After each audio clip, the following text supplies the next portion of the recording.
In April 2025, the peace in Kashmir was shattered by a brutal terror attack that killed 26 innocent tourists in Baisaran, near Pahalgam.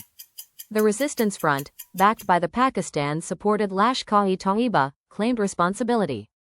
In response, India has taken strong diplomatic steps, and military escalation looms large. But what if India and Pakistan actually went to war?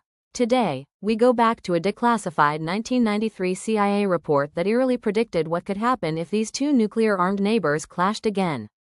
What did it say? How close are we to its warnings becoming reality? Let's unpack it, layer by layer. Section 1. Background of the 1993 CIA report.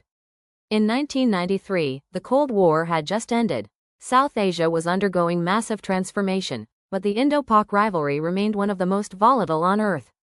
The CIA, the United States' premier intelligence agency, released a confidential report titled, India-Pakistan, Prospects for War in the 1990s. It was declassified years later. The report was a deep dive into geopolitical, military, and nuclear scenarios for South Asia. And its findings were stark, realistic, and hauntingly prescient. Key Insight 1. India has no strategic interest in initiating a war with Pakistan. Key Insight 2. Pakistan has lost previous engagements, and its leaders probably believe another war could destroy the military or even the state. The CIA highlighted that Pakistan, plagued by political instability and military overdependence, views war as an existential risk. India, with its larger size and stable democracy, has deterrent power, but prefers peace unless provoked. Section 2. The strategic balance.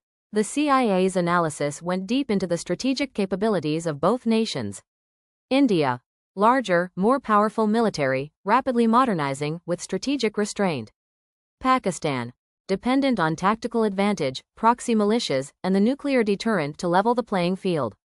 The CIA predicted that India's conventional superiority would only grow, making it hard for Pakistan to keep up. Key line from the report. Rapid Indian military improvements would strain Pakistan's ability to remain competitive. A desperate government in Islamabad also might consider an extreme measure such as openly deploying nuclear weapons. Let that sink in. A desperate government. An extreme nuclear response.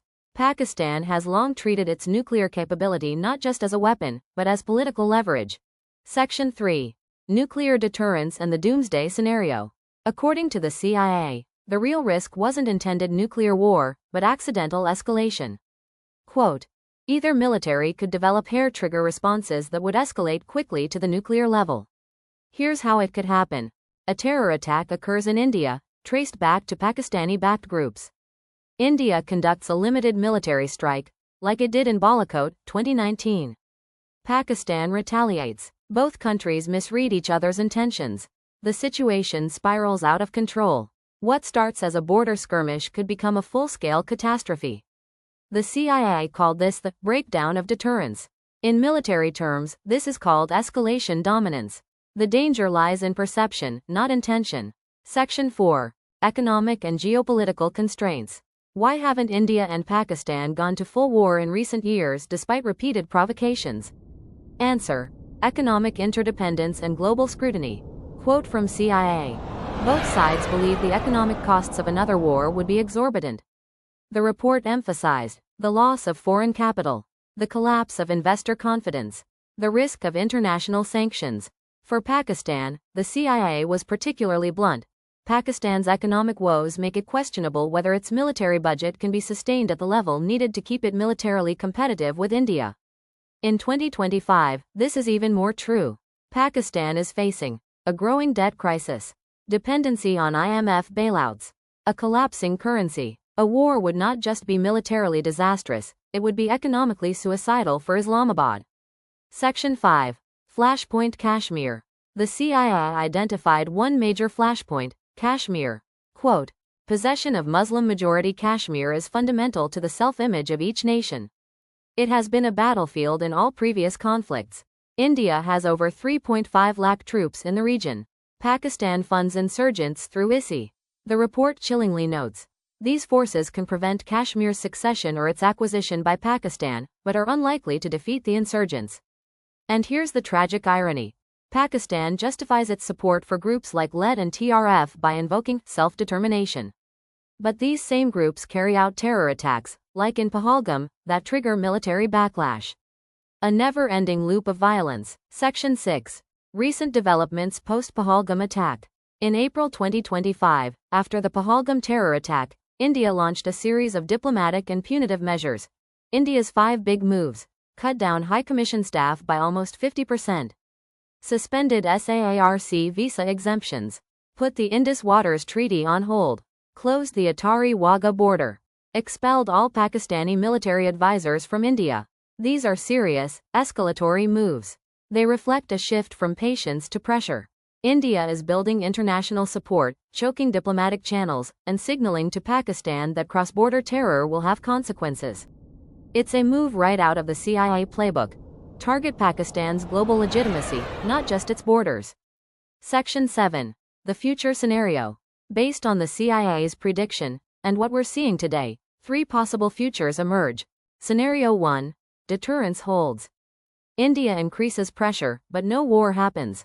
Diplomacy takes over. Risk of escalation remains but is managed. Scenario 2. Limited war. Like Kargil or Balakot, India strikes back with surgical or precision operations. Pakistan retaliates, but international mediation diffuses the crisis. Scenario 3. Escalation spiral. Another terror attack occurs. India retaliates. Misjudgment leads to war. Nuclear threat is activated. Economic collapse follows, for Pakistan first, and then the region. The CIA's warning looms larger than ever. The 1993 CIA report was not just analysis. It was a warning. 30 years later, that warning is echoing louder, amid terror attacks, nuclear tension, and a battle of narratives. Will the region listen before it's too late? Or will history repeat itself, with far deadlier consequences? If you found this deep dive useful, don't forget to like, share, and subscribe. Drop your thoughts in the comments below. What do you think will happen next? Thank you for watching. Please like, share, comment, and subscribe, and do hit the bell icon for more recent updates.